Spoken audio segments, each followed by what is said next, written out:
Starting with our liquid latex here, this is going to create our fake skin for this. So we're going to start with a disposable sponge and map out where we want that to go and where we want our fake skin to be. Then we're going to take some tissue paper cut up into jagged pieces, and we're going to layer that on top of our latex where we want our skin to go. And we're going to just keep repeating that process to create that skin. So we just keep layering latex on top of tissue, on top of latex, until we get about 5 layers, which is what you see here. And we want that nice and thick so we are able to easily cut into it later. And once it's completely dry, we can cover it with makeup in order to make it look as skin-like as possible.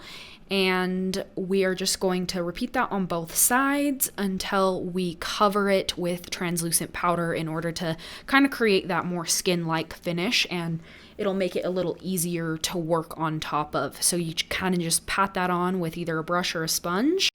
Then I'm using the end of a makeup brush here to guide my scissors along that cut that I'm making to create that skin opening.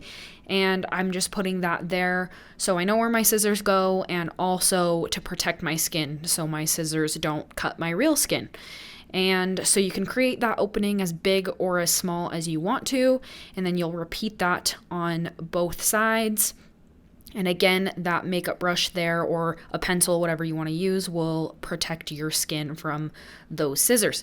Then you are going to cut more from your slit that you created and start tugging on that skin so you kind of create that skin pull effect.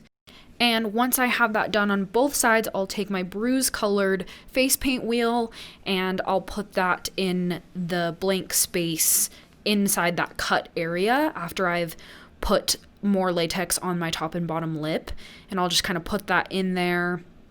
And then I'll take my coagulated blood, which is just really thick blood that won't run but will create that blood look. And I'm just taking that end of that makeup brush and I'm just putting this in there where I want that wounded look.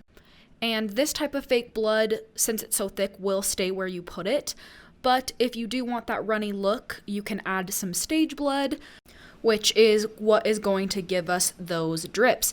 So I'm just going to tip my head up and just let the blood fall so it can drip down my face.